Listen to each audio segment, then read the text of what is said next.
Барлықтарыңызға қайырлы күн, сіздермен крипто базар.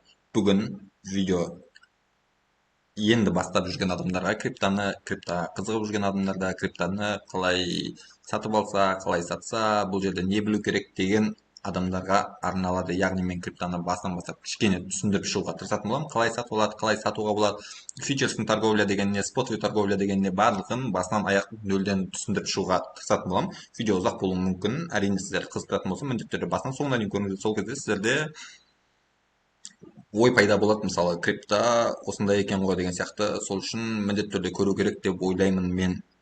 Сіздерге пайдасы тиюі керек. Ал енді каналға тіркелмеген болсаңыздар, міндетті түрде каналға тіркеліп, лайк басып, комментарий жазып, қоңырауын басып қойды ұмытпаңыздар. Ең бірінші сіз криптоға келдіңіз, сізге не білу керек? Сізге кез келген бір биржаны қолдана білуіңіз керек. Яғни мен қазір Binance көрсетемін. Binance'та қараңыздар, аккаунт қалай ашу керектігін көрсетудің қажеті жоқ деп ойлаймын, себебі оны барлығы біледі. Сосын сіз аккаунт аштыңыз, верификация өттіңіз, 18+ бар сізде.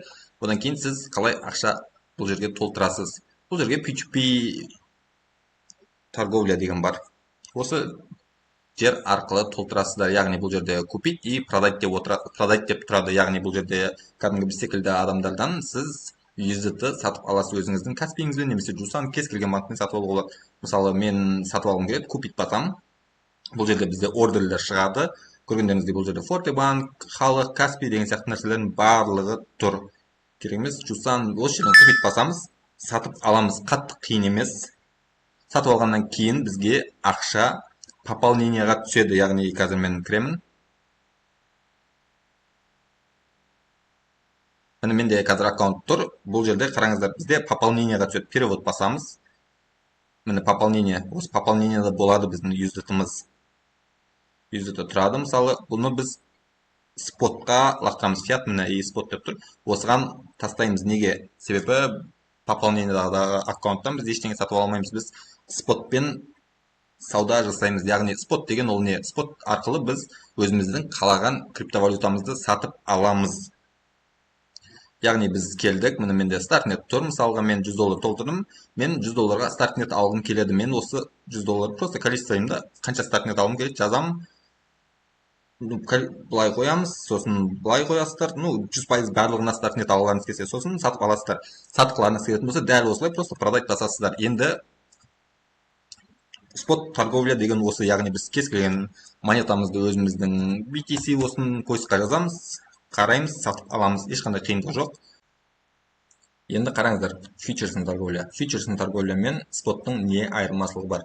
Фьючерстің торговляда біз ставка қоямыз. Яғни бұл, мысалы, кез келген бір монета өседі, немесе құлайды деп. Яғни мен мысалы ZK, менде $100 бар. Мен келемін, ZK өседі деп мен ойласам, яғни әрине міндетті түрде анализ жасалады бірінші. Анализ жасап болғаннан кейін, мысалы, мен ZK өседі деп санаймын. Мысалы, $100 аламын, лонг басам. Яғни ZK өседі деп ставка қоямын. Бұл жерде одан кейін плечолар бар. Яғни біз монетаны сатып алмаймыз, просто өседі деп қоямыз. Монета 100%-ға құлайтын жағдайда біздің барлық ақшамыз күйіп кетеді. Яғни бізде монета да болмайды и ақша да болмайды. Мысалы, бұл жерде одан бөлек кредитный плечо деген бар. Яғни кредитный плечо бірде тұрған кезде біз Binance биржасынан ешқандай қарыз алмаймыз. Яғни тек өзіміздің ақшамызбен торговать етеміз. Ал екіге қоятын болсақ, бұл кезде біз уже Binance биржасынан $100 қарыз аламыз. Яғни мен $100 бар, $100 Binance биржасынан қарыз алдым. Бұл кезде риск қалай? Мысалы, мен өзімнің $100 торг жасайтын болсам, менің өседі деп қойған монетам 100%-ға құлаған кезде ғана менің барлық ақшам күйіп кетеді. Ал екінші плечомен ол кезде 50%-ға құласа, менің барлық ақшам күйіп кетеді. Яғни Binance өзінің берген $100 біздің монетамыз минус 50%-ға құлаған кезде өзінің берген $100 алып қояды. Біз ары қарай біздің ақшамыз күйіп кетеді. Дәл осылай плечоларда риск өте үлкен. Мысалы, 75, көргендеріңізде 75-ші плечоға дейін бар. Мысалы, мен $100 алдым, үстінен $740 ма, 740 емес, даже $7040 ма қарыз алдым. Бұл өте рискованный нәрсе. Плечо деген, сіз әрине енді ғана үйреніп жатсаңыз, сізге екінші плечодан артық плечо керек емес деп ойлаймын. Әрине негізі, сіз новичок болатын болсаңыз, лучше фьючерстің торговля вообще жасамаған дұрыс. Одан кейін бұл жерде фьючерстің өзінде изолированный и кросс-маржа деген бар. Кросс-маржа деген ол не? Кросс-маржа деген сіздің споттағы ақшаңызда фьючерстағы сделкаңызға әсер етеді. Яғни менде спотовый аккаунтта $1000 бар. фьючерста $100 бар. Яғни мен сол $100 лонг ашатын болсам, менің $1000 споттағы $1000 әсер етеді кросс маржаға. Яғни барлық ақшамыздың бар әсер етеді. Яғни көргендеріңіздей бір күнде осылай қатты құлау болатын болса, 10 октябрь күнгідей, мысалы 9 октябрь күні мен лонг аштым, 10 октябрь күні осылай өте қатты құлады. Яғни бір күнде менің споттағы да барлық монеталарым жоқ болып кететін еді. Сол себепті де изолированный дұрыс. Изолированный деген ол әр фьючерстағы сделкалар өз-өзімен, яғни біздің, мысалы менде фьючерста 4 сделка болатын болса, 4 сделка өз-өзімен барлығы, яғни біреуінде $50, біреуінде $40, біреуінде $100, яғни біреу келетін болса, тек сол біреу ғана жабылады. Ал кросс маржада сіздің барлық ақшаңыз әсер етеді бір-біріне.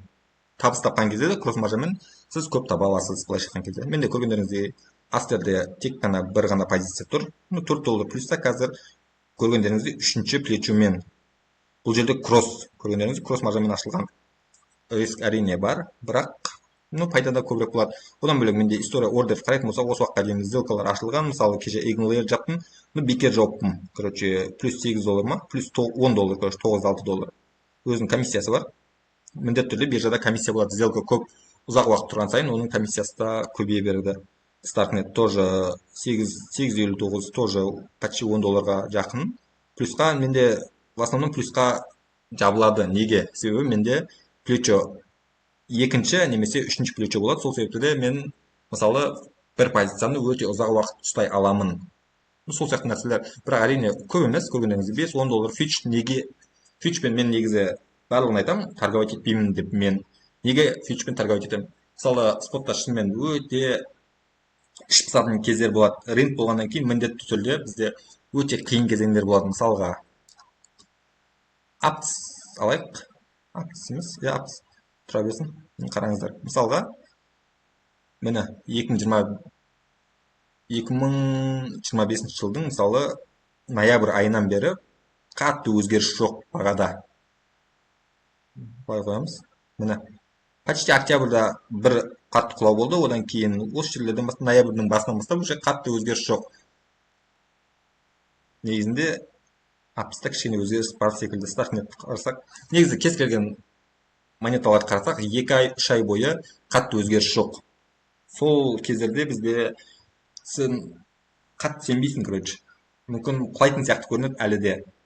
Сол себепті long, short аз уақытқа кішкене ашып отырасын, уақыт өткізу үшін деген сияқты нәрселер. Сол себепті де мен фьючерға мысалы бірдеңе табу, ақша табу үшін емес, просто уақыт өткізу үшін қарап, сделкалар мүмкін осы жерден ашсаң қалай болады деген сияқты нәрселер қатып қалды қазір. Одан кейін қараңыздар, сіз ақшаны қалай шығарып аласыз? Дәл осылай P2P-мен кіресіз.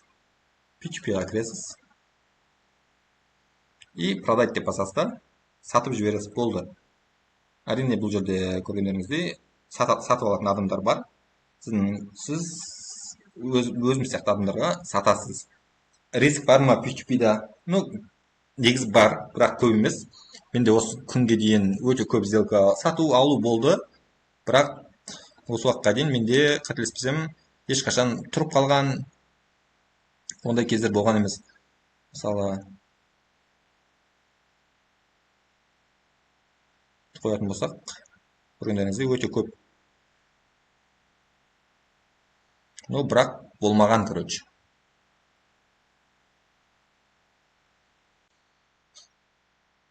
Енді қараңыздар, сіздер қазір рынокқа келіп, қалай сатуды, қалай сатып алуды, сосын спотовый торговля, фьючерсный торговля не екенін түсіндіңіздер деп ойлаймын.